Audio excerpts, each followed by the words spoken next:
And so it is. Dear Shambra, we gather here together for my last channel in December.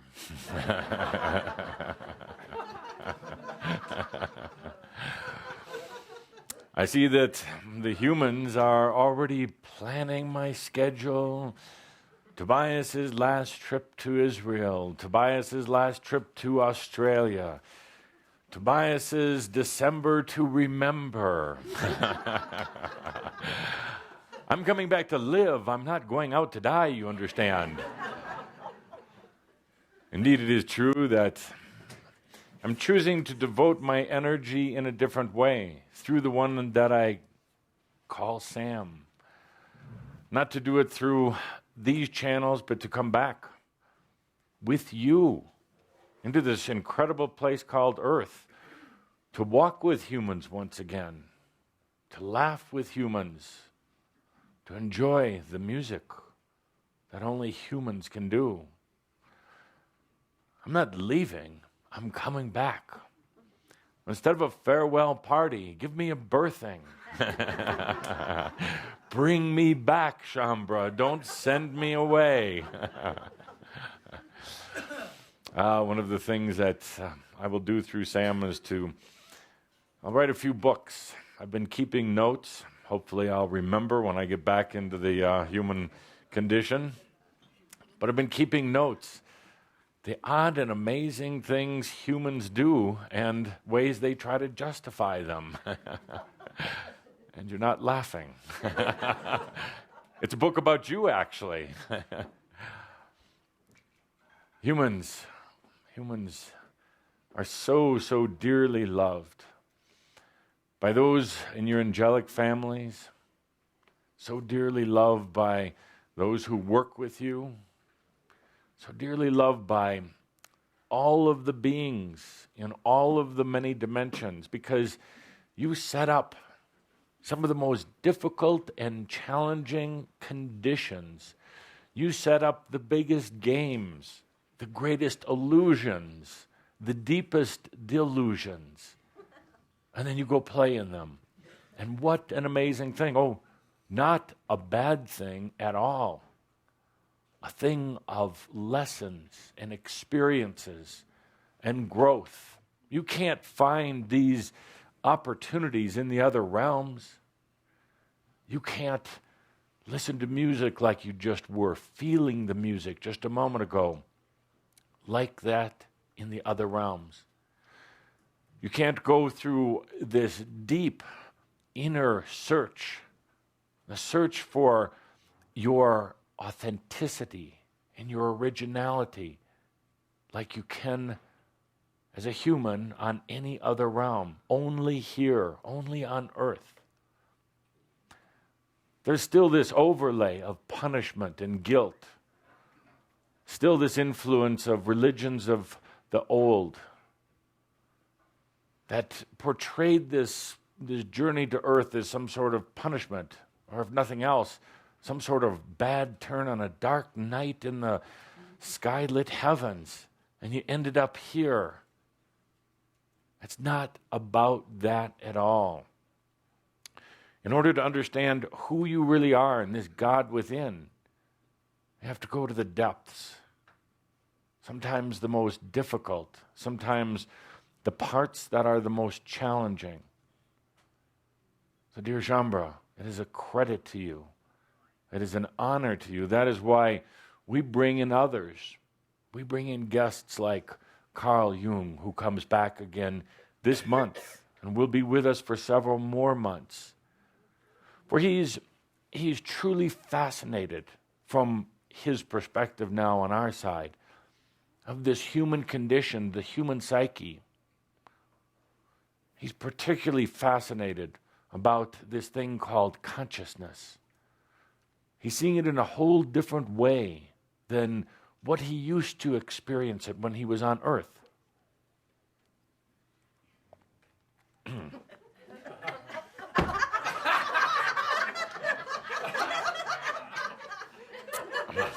Humans do some interesting things, and drink some rather strange concoctions, but who am I to judge?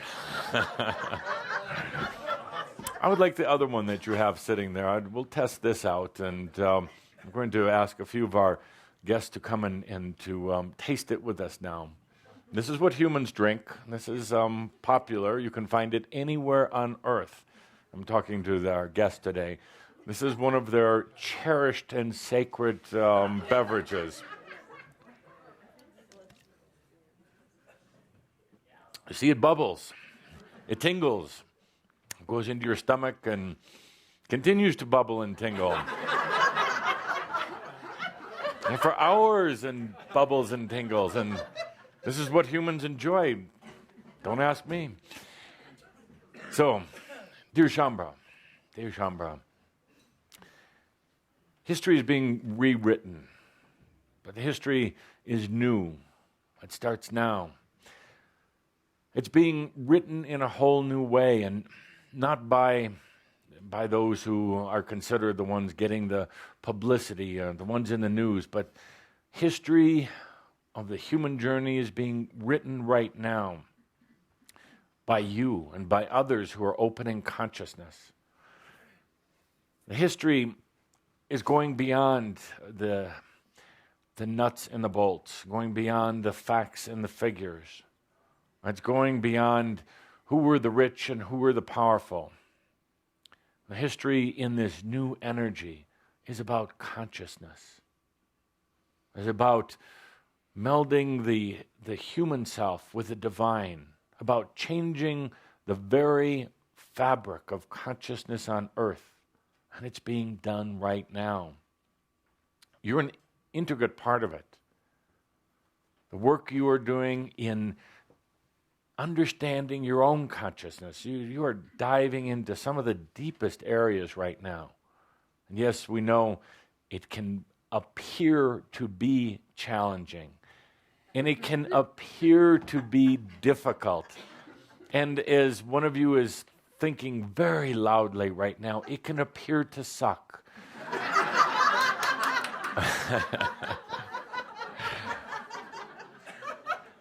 It was actually a collective energy there that, but we emphasize the word appear. We're going to talk about that today. We're going to change things a little today. First of all, during this shout, we'll take on a different look. I'll talk for just a little bit, but then I'm going to ask to get into some of the questions in that big, dark, black bag filled with those questions. There's been a lot that have been sent in the last month or two that are very intense, very, what you could say, sad in a way. We want to take some time during this regular shout session to talk about it. When we come back later for our questions and answers, we'll take questions only from this group here. No written questions. Take it from the group here, but we're going to ask that instead of lining up at the front, like ducks at the target range at the carnival, that we're going to bring the microphone to you, to honor you for the chair that you sit in, the metaphor for being here in this important time on earth. We're going to let you ask anything you want today, but be prepared for us to answer anything you ask. So Shambra, let us take a deep breath together. It's an amazing journey, so amazing that I, Tobias, want to come back, and many, many others, not to save or rescue, but to be in the experience with you. In addition to one of our guests today, Carl Jung, coming in to observe consciousness, how it moves, how it expands, how it shifts and changes. We have another dear guest that I've personally invited in on this day, one that you probably don't know, probably never heard of, probably never will after this shout.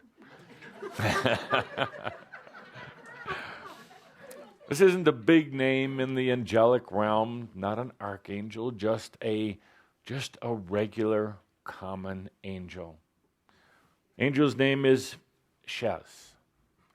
Shez, just a short nickname.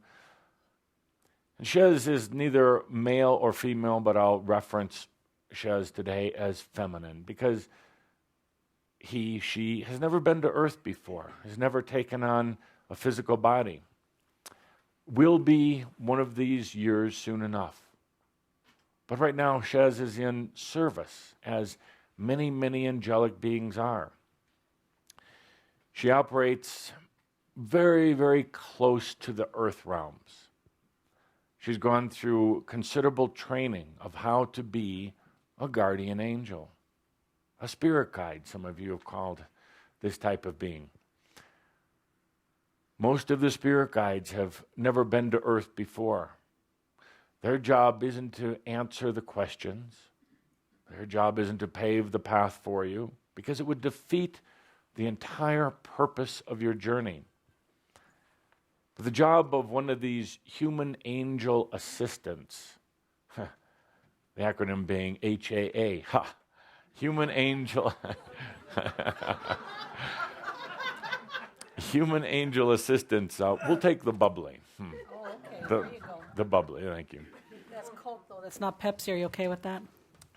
Tingles.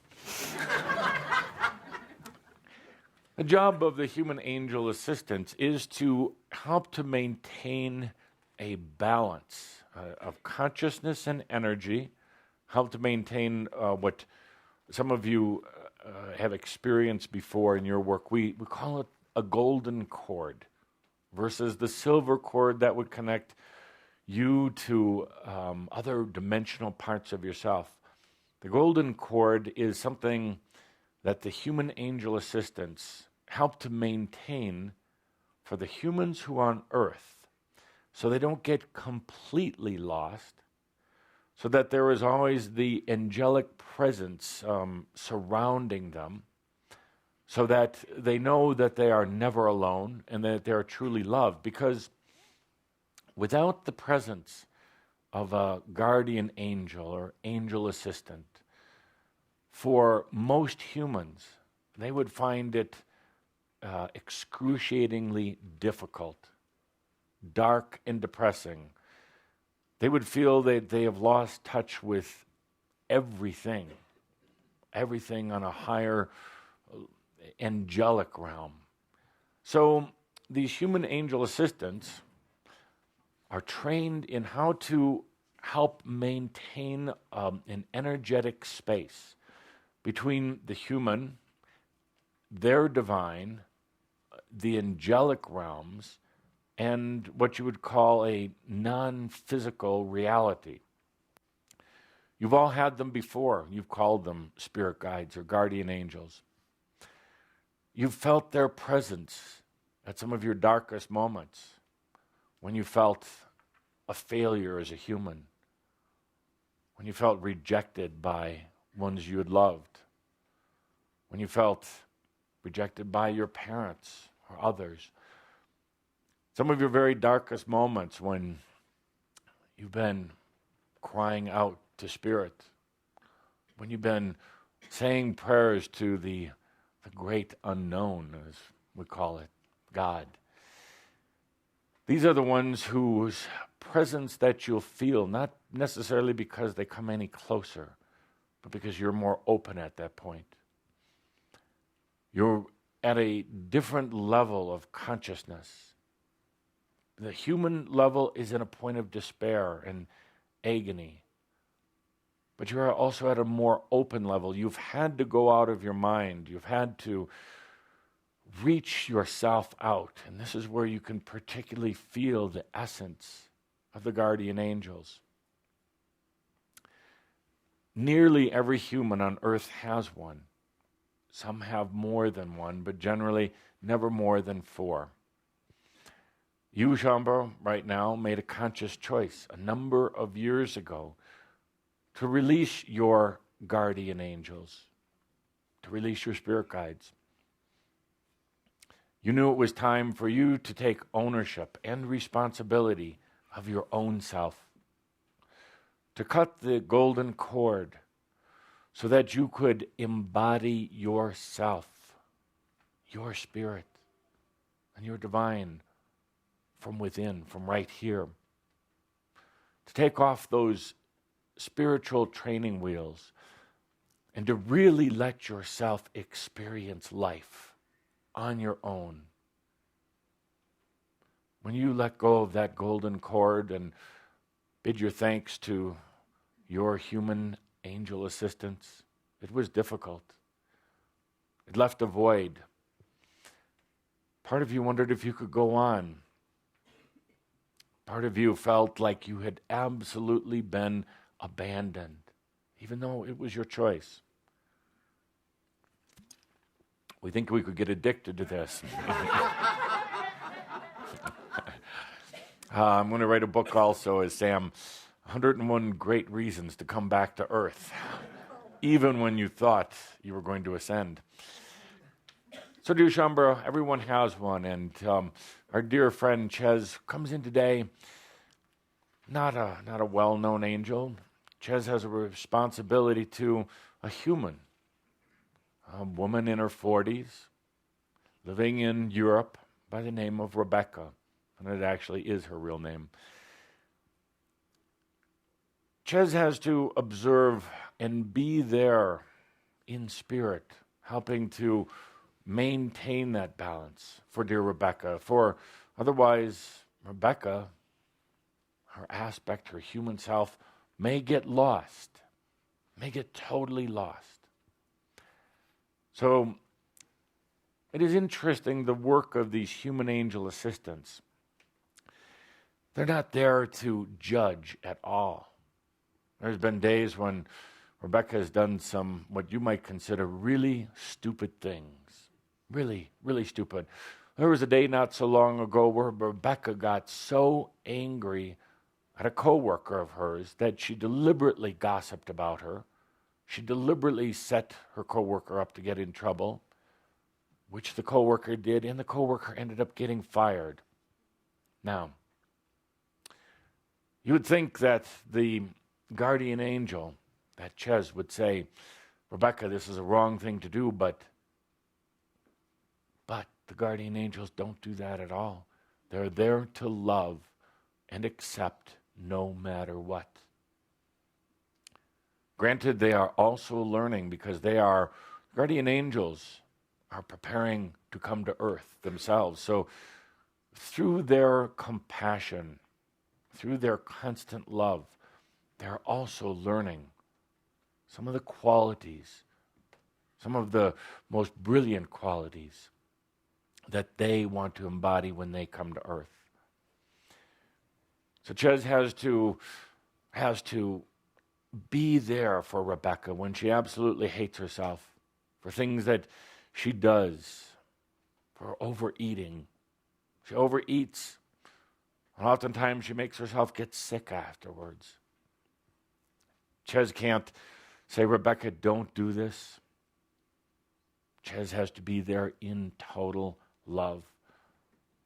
Now, some of you, we can feel your temperature go up a bit. Why don't the angels, why don't they yell out and tell her to stop doing that? Why don't they block her from doing it? Why don't they set up things to make her learn her lesson? But that is not the role of an angel or a human. The role of the guardian angels is constant love, constant compassion. There was a time when Rebecca had thought about taking her own life. She'd been married, divorced again, no children, doesn't really know why she wants to go on living. She has a job, but not a very good one. She has friends, but she doesn't let them get close. And by the way, she's not Shaumbra. Potential candidate, of course, but she's not Shaumbra. She doesn't even know what to believe when it comes to God. She's gone to church, but didn't feel it resonated with her. She prays a lot. right now. And that's when Ches can really come in close and just try to radiate love and compassion as Spirit would do. Rebecca prays to the great unknown, as we like to call it, God. This great unknown. Humans set up God as so unknown, off somewhere else. Humans set up God as this being that knows everything about them, but they know nothing about God. Humans set it up that God can see everything, but the human, sees nothing of God. Humans set it up that God is all powerful. In a flash of the eye, can wipe out an entire universe and create another one. But humans see it that they have no power at all to do anything other than maybe get through the day. The humans pray to this great unknown out there somewhere. And it remains an unknown, a mystery. And then stories and books get written about it that turn it into even more of a mystery and more of a punishment and more of a judgment and less and less and less of love.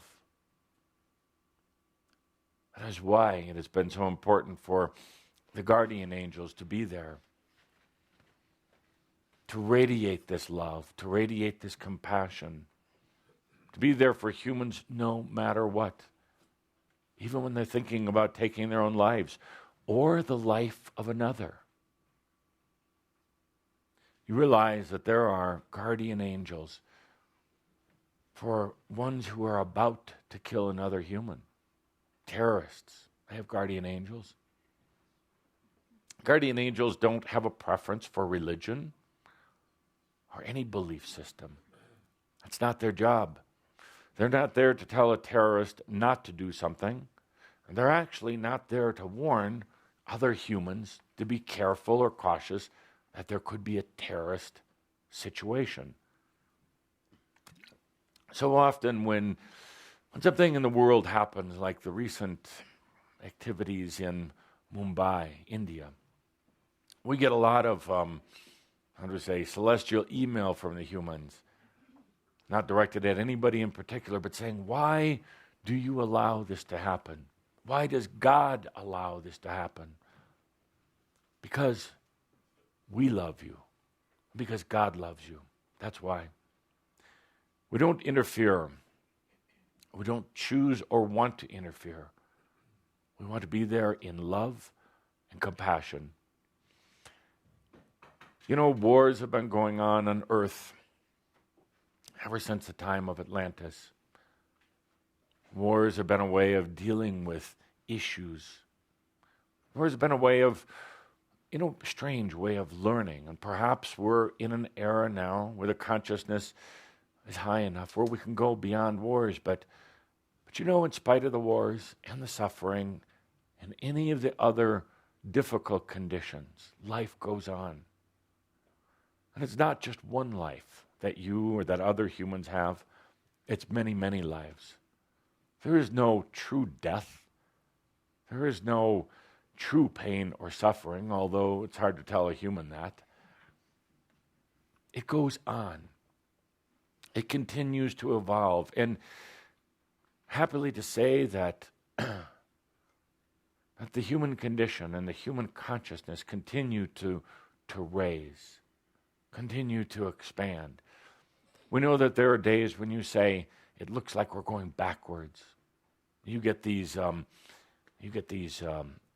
dreams or imaginations that the world is going to fall back into a slump, go back to the dark ages. Sometimes you connect consciously with some of these future sci-fi type of movies where the world has been decimated by war, by the environment, by the other conditions, and it's just a survival type of environment. But it's not that way at all. It's not going to be that way at all. The level of consciousness on the earth right now is too high for that.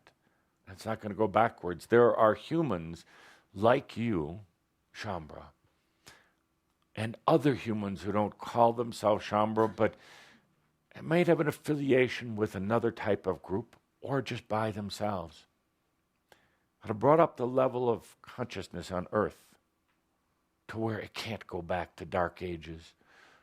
It can't go into a form of annihilation on earth. It can't go to a point of old world wars anymore. It's a changing world and changing for the better. And there are still difficulties, indeed. There are still many humans who resort back to some very dark ways, some very challenging ways. But the world is going forward. You could take a deep breath with that. So Ches comes in today to observe not just Rebecca, who he's working with. He's taken a little time off to be here with Shambra, and he wants to go back, or she wants to go back. Forget which is which. She wants to go back and talk this over with some of the other guardian angels. What it's like for them. What she saw here with this group of Shambra. What she sees with the potential of humanity.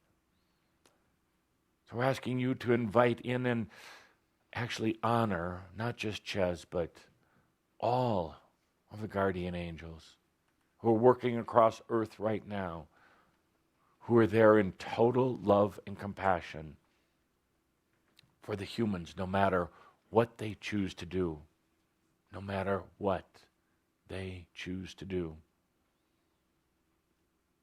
And perhaps there's an important thing to be learned from Ches for each one of you. Total compassion and love for other humans. You don't have to be a guardian angel in service in the other realms to take on that role. To have total love and compassion for yourself. For yourself.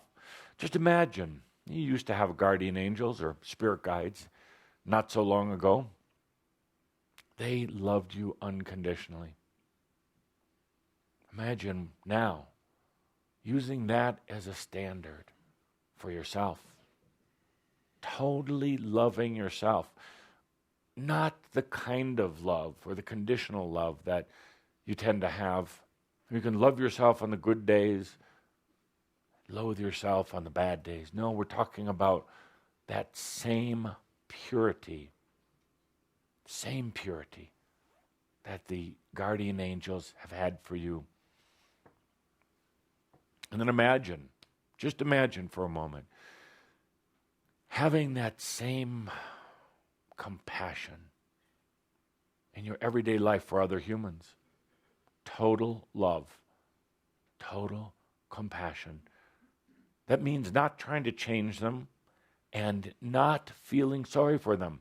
You know, one of the first things they do in working with and training the guardian angels is they teach the guardian angels, don't feel sorry for a human, ever, ever.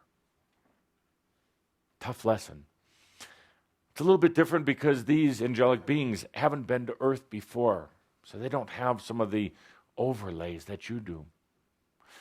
But yet, the moment that their energy starts coming closer to this earthly dimension, it's so easy for them to start feeling the sorrow, replacing compassion with sorrow.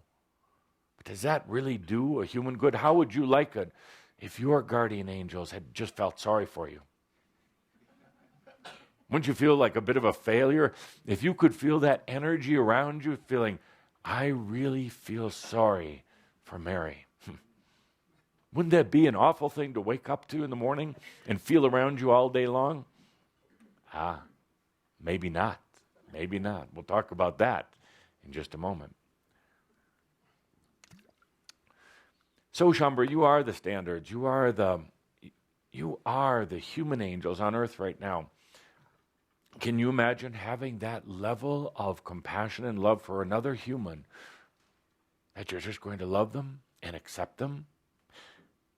See, part of you wants to struggle with that, saying, but how can I just stand by and watch other humans, damn it? How can I just let them do all of these wrong things? Here's what separates an enlightened being from a normal, regular human being. The ability to love unconditionally. It's the essence of Kuan Yin. It's the essence of Mary Magdalene, and Mother Mary. It's the essence of Sophia and so many of the other energies that have total compassion and love. You're starting to get it. You're starting to learn it. And it's what's going to separate you from your old self in these coming months. And what separates you from the other humans. And there are times when it can be lonely. Being so filled with compassion and love that you don't have drama. That you don't have energy stealing and feeding. So filled with compassion and love that other people are going to want your presence. I want to understand what got you to this point of being a guardian human angel. Can you imagine the difficulty of some of the guardian angels having to watch humans do some of the very difficult, what you would call very dark, heinous things that they do? And the guardian angel stays balanced, stays loving, stays there for that human, maintaining that golden connection, that golden cord, because all will be accepted back in the other realms. So, we tell you this today because, first of all, you release this need or desire to have the guardian angels when you started going through your awakening process. Now, you have correspondence. You have angelic beings that you work with all the time. But you don't have to have the assigned beings maintaining that energy space for you anymore. That's one of the reasons it feels a little lonely at times. One of the reasons why, you'd love to have that, it's like a blanket. These guardian angels are like a blanket. You'd like to have that back around you.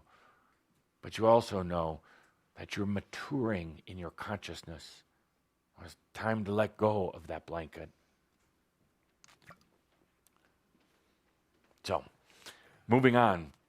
Short few comments here. If you remember, at the beginning of this calendar year, we said this was going to be a ping pong year. And it was indeed. And it was. There was a lot of pings this year. There was your economy, the finances. Could you have imagined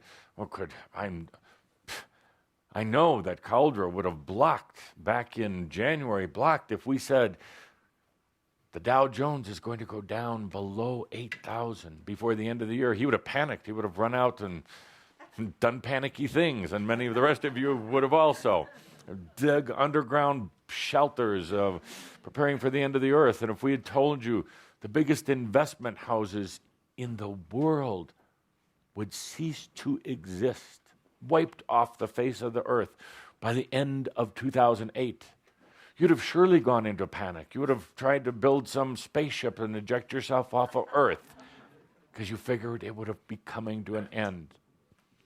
If we told you that in one calendar year, oil would be going from $144 a barrel to $40 a barrel. 144 early in the year and down to 40 at the end of the year, you would have called us crazy. Or at least you would have called Caldera crazy. It was a year of ping pong. If we'd have told you that even in January of this year, that a black man, a young black man, would be elected the next president of the United States, you'd have accused us of smoking celestial something or other. Dear Shambra, if we'd have told you that the world was going to go through these changes in a year, changes in nearly everything you can think of, you would have been so frightened of the year, so panicked of the year. It would have been hard to get through. But look at what's happening. Oh, and it's happening only because consciousness is remaking itself. Earth and humanity are just remaking themselves right now. But they are not going back. They're not remaking themselves from the old recipes. They're being remade from the new. That's why it appears to be challenging. Well, it was a year of ping. It was also a year of pong. Do you realize, and Calder is asking about our accuracy on statistics, there were more new business startups this year than ever in history. Now, on one hand, businesses are crumbling, falling away, the biggest, the strongest. But yet there are more new business startups in terms of corporations, home businesses, whatever type of legal structures you put on it, more than ever. There are more patents right now being worked on and in the process of being filed on a worldwide basis than ever before. So if the world is coming to an end, why is invention and creativity at an all-time high? There are more good deeds being done by humans right now than we can ever remember in our tracking on these realms. Well, you read about the bad news. You read about the murders and the slayings and the terrorist attacks, but do you realize that there are more humans who are taking this attitude of love and compassion, who are doing loving things for themselves first, and doing loving things for humanity, not to save it, not because they feel sorry for it, because they are absolutely in love with life. They're not doing it to earn brownie points in heaven. They're not doing it for their stinking karma. They're doing these things because they love life more than ever. Obviously, a year of ping pong, back and forth. And you survived. You survived quite well, as a matter of fact. It may not be so apparent to you at certain times because it is still very challenging. That's the title of what we'd like to talk about today. So, Tobias, if things are going so well, how come it seems to be so difficult? That's a long title for your shout, but you'll figure a way to condense that. Why are things so difficult right now? Well, first of all, I'm going to tell you a few things that you don't like, or you may not like. I imagine I should have called in Saint Germain, but but as Tobias, or as Calder says, my time is limited. So, first of all, things are not that difficult. They're not. There's a perception or a consciousness that you almost insist on that says, if everything isn't perfect in my old way of thinking, then everything's got to be wrong. That's an interesting process, interesting thought process. What's similar to the news? They don't publish the good things, just the bad. And even your own personal newsletter to yourself, you focus on and you put judgment on what you think is going wrong. But you know right now that in the process of getting sick for some of you, it's actually a blessing. It is actually an incredible blessing because you're going to learn to love your body once again. You're going to learn to cherish life, and it's going to scare some of you to a big degree. But at the end, you're going to breathe a sigh of relief and say, now I understand the value of my body. Now I understand the blessing and the beauty of life. Yes, that scare, that whatever it happens to be, cancer, heart issues, anything else, can cause you to go back to either praying to or cursing the great unknown. Why are you doing this to me? I'm supposed to be spiritual. Why are these things happening? They're happening because it's helping you to understand at such a deep and intimate level. So why do things appear to be difficult at times? Well, one of the reasons is there's a struggle right now. It's a blessing, but I'm going to call it a struggle that's occurring between your old human self, your what do you call it, major aspect or your group aspect called human lifetimes. That human consciousness is struggling with your soul self, and you're right in between. It's an odd place to be because you're both. You are your divinity and your soul self. You are your grandness and all of your potentials. You are that elegant simplicity of the soul. But you're also your old human aspects and your human condition. And the two, they're not battling per se, but there's a struggle going on. The divine, this elegantly simple divine, is slowly, beautifully, and lovingly making its way into your day-to-day life. It's not that it's been far off somewhere, but you haven't been focused on it. It now is moving into your life, and it's doing so in the quietest and the simplest way. The human condition is still struggling for what it thinks it deserves and has to have. The human condition has been trained to feel entitled. And its entitlement, it's demanding. And its entitlement, it is fearful. It feels threatened by this thing called the divine essence moving into your life. Because it's saying that if there's this divine essence and it's so grand and it's so good and it's, what this journey on earth is all about, then why isn't that divine essence giving me money and health, giving me everything I want, giving me magical powers, psychic intuition powers? Why isn't that divine essence doing this for me? And that's the struggle. The divine essence isn't doing it because it is the new guardian angel. It is the new you.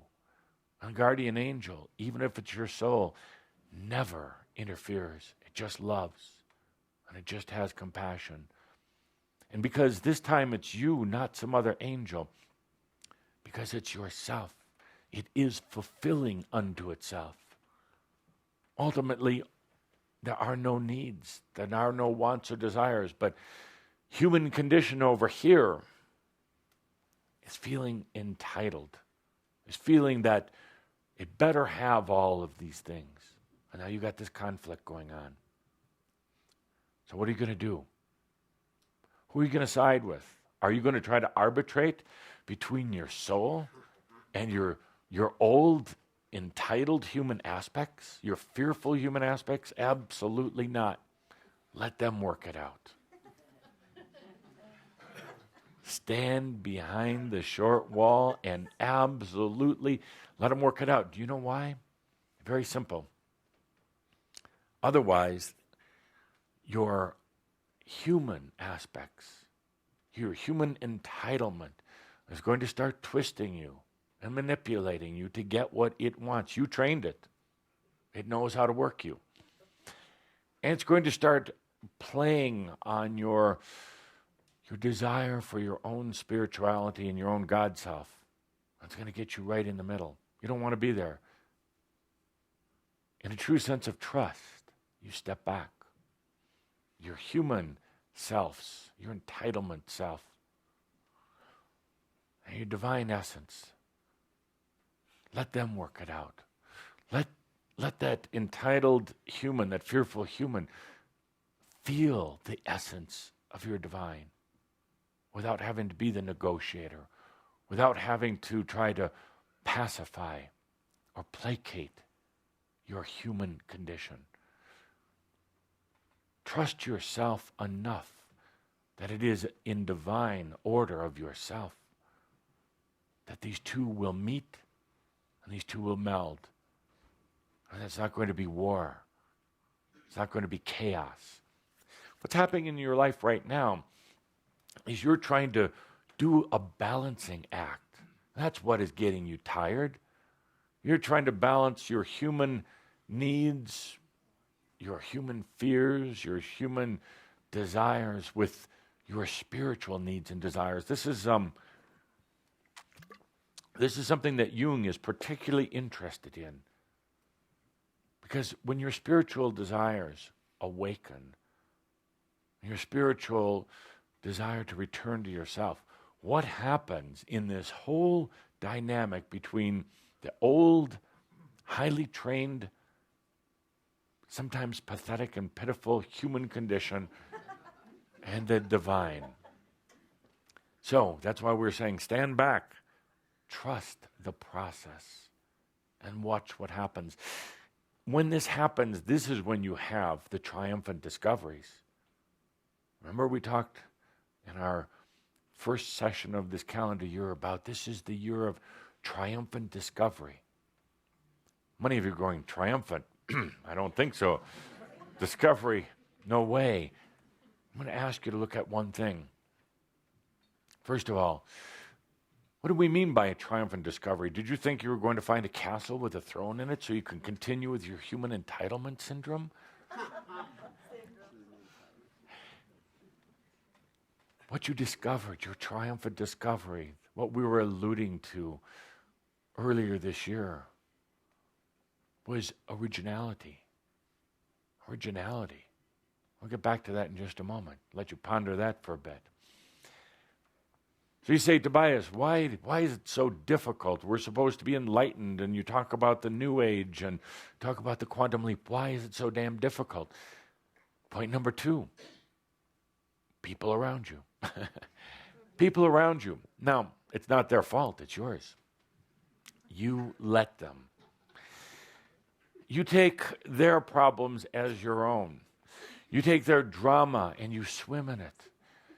You drink it in. You take their challenges and bring it right in and magnify it 10 times as your own. But they're not. You take the world's issues that it's going through, its challenges, its wars, its poverty, its violence as your own. You have this amazing adaptive ability to adapt everyone else's. Why? Why are you doing that? Does it make you feel alive? Does it make you think you're going to be a competition for Mother Teresa? A little sainthood on the side? You love taking on other people's problems. And actually, dear Shamba, I told you, get a little upset with me today. You actually love taking on their problems. You actually delight in taking on their problems. You can't imagine what it would be like to love another human, especially those that are the nearest to you, the ones that are the most dramatic in your life, and love them like a guardian angel would love you. You can't imagine not interfering in this life, in their life, not trying to change them, not trying to feel sorry for them. You can't imagine it. It seems empty, doesn't it? What would the day be like if you didn't have some family drama going on? If you didn't have some office drama? So you actually bring it in, and then you have to put your questions in this black bag. Why do I feel so awful? Well, because you just haven't had any drama lately. The drama tends to keep you going. We're going to go past the drama. We're going to have that same compassion and love that the guardian angels have. That same compassion and acceptance. Some of you are already thinking, boy, that really is boring. Really is boring. But you know, which part of you is stating that? Which part of you is wondering? Perhaps the human condition part. That fed on drama, that fed on other people's problems, that took the world's problems that human condition that needed that to feel worthy, that needed it to feel alive. That's one of the reasons, dear Shambhar, that you're feeling awful. It's because you're taking on everyone else's problems. One of the challenges in this month is going to be not taking it on and being aware and observant of how all of these dynamics of people and the world and everything else is calling to you, beckoning to you. Part of you calling to them, wanting to take on their issues, to feel sorry for someone, to want to solve something for someone, to try to fix someone or fix the earth. We hear about this all the time, these groups, religions, whatever, trying to fix the earth, trying to fix other humans. That causes more conflict. That causes more hardship. The true standards love and accept everyone and everything. Challenging at times, yes, but that is the true standard of the new energy. There's another dynamic going on when you say, Tobias, why are things so difficult? Another thing, very simple, but yet can be very complex. It's trust. You don't trust yourself.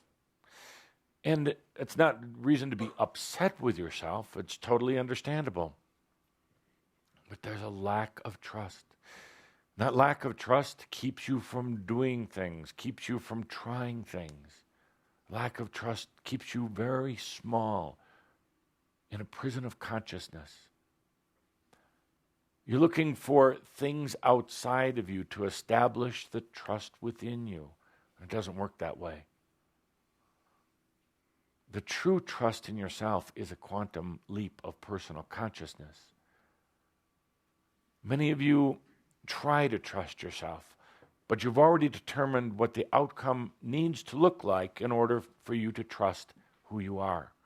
In other words, you have a model of what failure or success looks like. True trust in self has no failure and no success. It is that it is. And that is all it needs. It doesn't need to be right or wrong. It doesn't need to have a measurable event to regain trust in self. Trust is just that. Trusting in who you are. Now, all the voices and all the memories come flooding back in, reminding you of the times where you have screwed up. Not just this lifetime, but many. It says you're going to trust who? You? It's easier to trust a guardian angel. It's easier to trust Tobias. Anybody but you. The true leap comes when you go beyond the concepts of life and death, success and failure, and absolutely trust yourself. It's one of the greatest challenges a human will ever face, but also the easiest challenge the human will ever face. You have to make the choice. Are you going to make it a difficult challenge, or are you going to make it an easy one? Trust or lack of trust is causing you great distress in your life right now. It's taking your energy away. This thing called divine essence wants that trust, wants to be able to come into your life, wants to be a part of your life right now. Next on the list, we say, Tobias, how come it's not working out? How come life sucks? How come I try and it never works out? How come I've done everything you've told us to do and my life is still a mess? Well, very easy reason. You're not going to like me for this. You're playing a game. You're playing a game, that's it. You love this game, I hate to say. You love this disaster plan. You love when things aren't working out. You love to blame other people, and you really love to blame yourself. You are caught in a game that has been played by you for a long, long time, because otherwise it wouldn't be happening. But you say, well, Tobias, but all these external things, my mother, well, see, go back to what we were talking about before. You're putting all this drama and energy in other people. You're using them as an excuse. Dear Shambra, I want you to take a really hard, loving, and compassionate look at yourself. If there's something that is not working in your life, something that you are not happy with, it is because you are playing the game. It's not being decided by anyone else unless you're letting them decide it for you. You're playing a game of poverty. You're playing a game of pretending to be lost. You're playing a game of feeling powerless. You're playing a game of being lost. And somewhere inside you that only you created is a desire to do this and a choice to do it. You like to play the game that it was implanted in you by alien beings who live in trees. You like to play a game that it is your past lives. You like to play a game that it's the people around you. You like to play a game that it is just that life sucks. And therefore, you're running into all these problems. But I'm going to challenge you right now. I want you to take a look at the games that you play. If you're unhappy, you are choosing that game, period. Say, but Tobias, but I don't know how to get out, and I've taken every course, and I've gone to every school, and I've read every shout, and I've spent all my money on being unhappy. Absolutely. You have. See, you're playing a game. You're perpetuating the game. You're running yourself broke so you can continue to be in that unhappy energy. Why? Why? Probably two reasons. A, you don't feel worthy to be out of the game. And B, that game is kind of fun. It actually really, truly is. It's one of the things that we study in the House of Awakening now. It's been studied for a while on the New Earth. Why humans play the games that they play. Answer, they love it. Answer, it feels good. Answer, they learn something from it. Why do humans play the games that they play? Because it must be doing something for them. Now, if you look at the fine print in this book, Why Humans Play the Games That They Play, it states in the fine print that they can get out of it anytime they choose. And then it states in very, very, very fine print that the moment they choose, their life will change. And see, most humans never look that deep. They don't want to. They don't want their life to change. You say, oh, Tobias, that's a contradiction. They don't want their life to change, but they're asking for change. No, they want their life to just get a little better. They want a little reprieve. They want a little power. They want a little drama feeding and energy. They want to be a little better than their friends and neighbors, but they don't necessarily want their life to change. Change involves true transformation.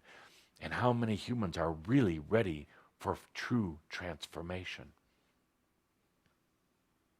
It's a game. It is an absolute game.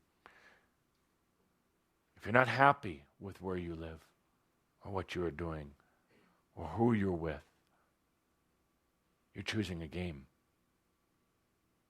Ask yourself why. Ask yourself what you would have to give up if you were no longer playing the game. Ask how your life might be turned upside down, and this human entitlement aspect is going to scream and complain because it just wants to continue being entitled. Ask what happens when you stop playing the game.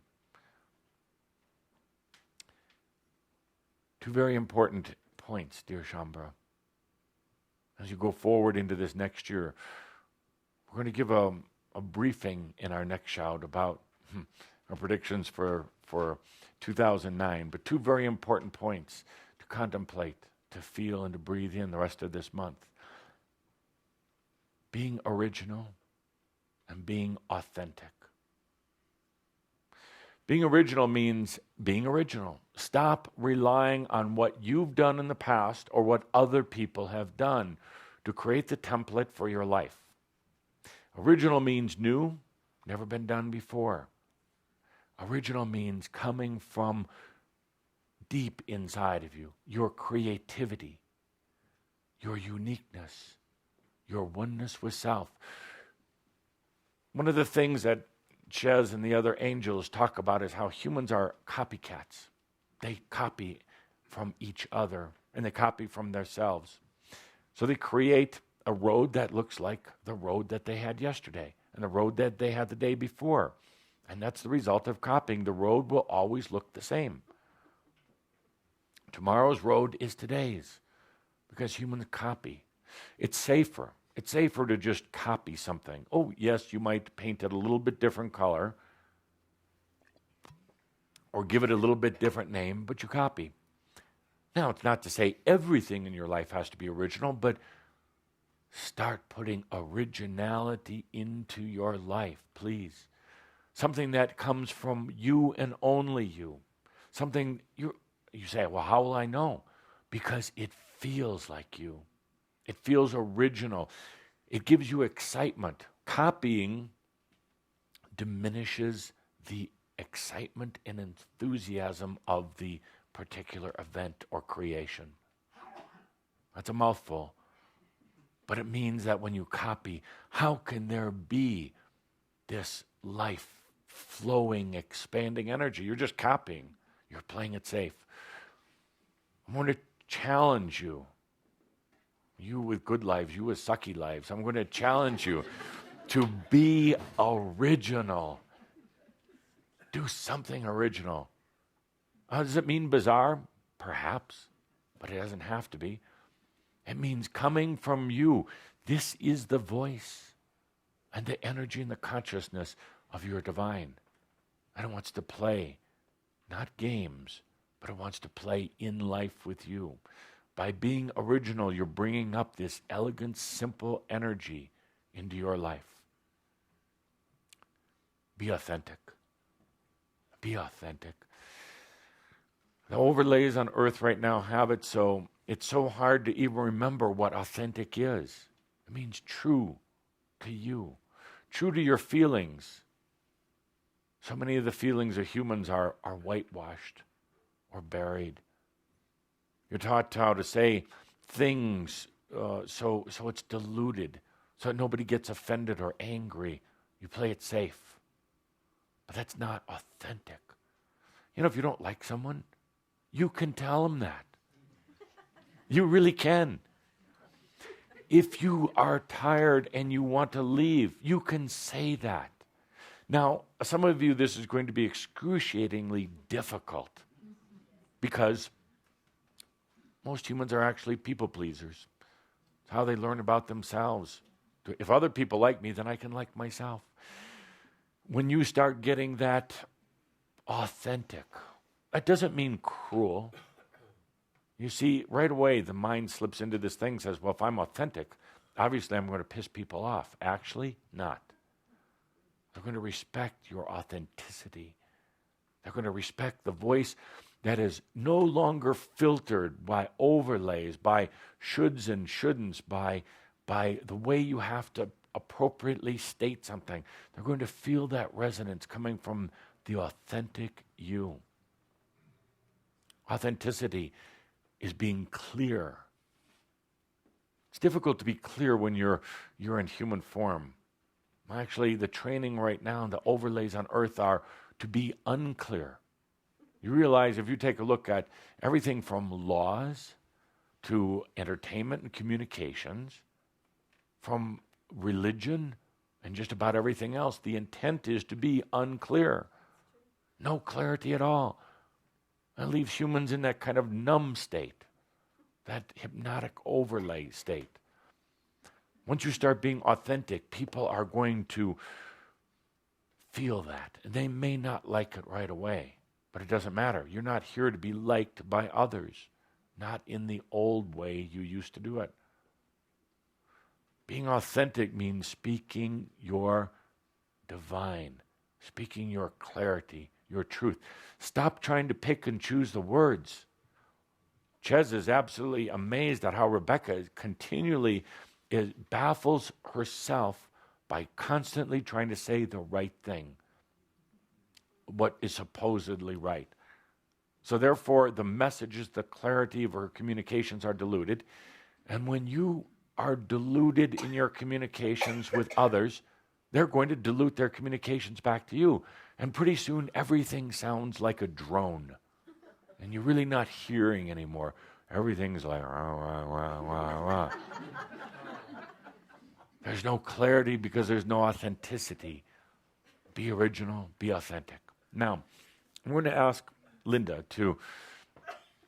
I'm going to ask her to pick 2 questions from the black bag at random and read both of them.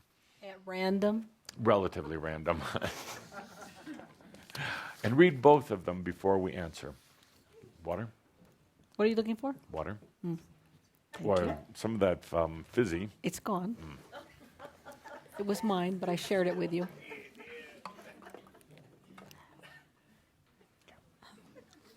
Read both, please. Pardon me? Read both. 2 questions at once. One after the other. Thank you. I have a couple of issues. So many demons. I can't solve myself.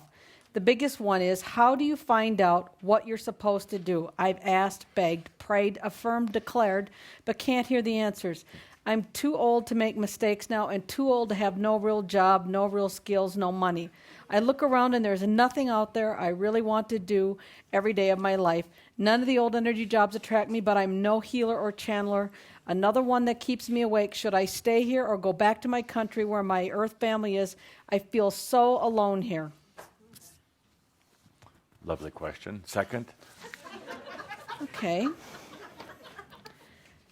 Since the quantum leap in Taos, all became so crystal clear to me, followed by a true deep remembering of why I'm here, why I came here for, and what to do, namely to be a teacher. On my way back to Europe, I claimed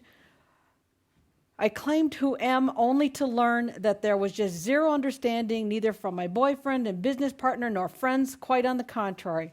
I became an outcast, accused of having joined a most serious, dangerous organization, which seems to be worse than Scientology, just to mention one of the many silly comments. Adding to it, lost my business and money. Still, during summer, I practiced to stay in my divine moment, and I still practice. Stay behind the short wall to only move forward in my quest to teach, but all my attempts so far to make money came to nothing. I tried to find a job, but any application was defeated with regards of teaching people. They were excited at first, but nobody showed up. Now I find myself in a situation unable to pay my bills, no one to turn to since I have no friends. My sole passion is to teach and inspire both people and business. Since my entire awakening process during the last 8 years, where I have to endure so much and so aware that all this was nothing, but makes me a teacher with reference what others have to endure now or the years to come to guide them through. I yearn for experiencing joy, well-being, fun, and synchronicity in my quest, gathering with kindred spirits, doing your aspectology and sexuality workshop, which resonates to me in particular, what my future teaching topic is concerned, but my lacking the finance and all the intent to earn any came so far as stated above came to nothing. My final payment demands are piling high, and I just have no idea what to do. I can't stay behind the wall. I mean, I have to do something, otherwise I'm on the streets. But all I tried before did not turn out for good. All the ease that carried me through a most triumphant discovery storm so far seems to fade away, and I find myself back in Fearful Valley. I breathe to release the fear, and then I have just no idea what to do anymore. Any guidance, truly, and greatly appreciate it, since that's not what I was choosing since my return from Taos last year. I deserve joy to live and to express my soul, passion, and finally do what I came here for in the first place. Thank you. Now, This was No. it was one of the many in the big black bag. dear Shambra, we've asked for these two questions, not knowing on our side at all what they were going to be, but knowing the energy in the Black. bag. I beg your pardon. And it could have.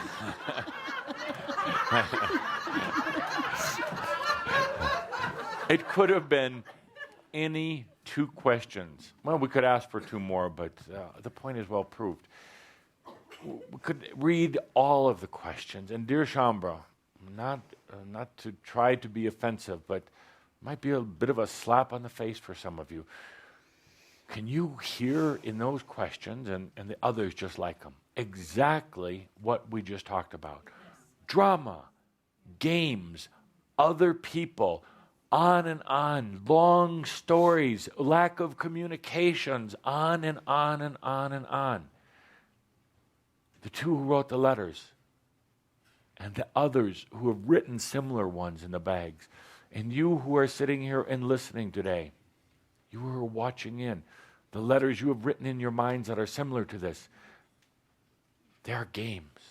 You are playing games. The second letter that was just written went on and on and on and on. A lack of clarity, a lack of true desire to resolve, loving every minute of the game. And you're going to get very mad at me, and I'm going to get a very long letter from you. I am sure. Because you're going to tell me I don't understand. You're going to tell me you've tried everything. You're going to tell me that you just don't know where to turn to anymore. Turn to yourself. Stop turning everywhere else. Stop blaming everything else. These letters are filled with entitlement.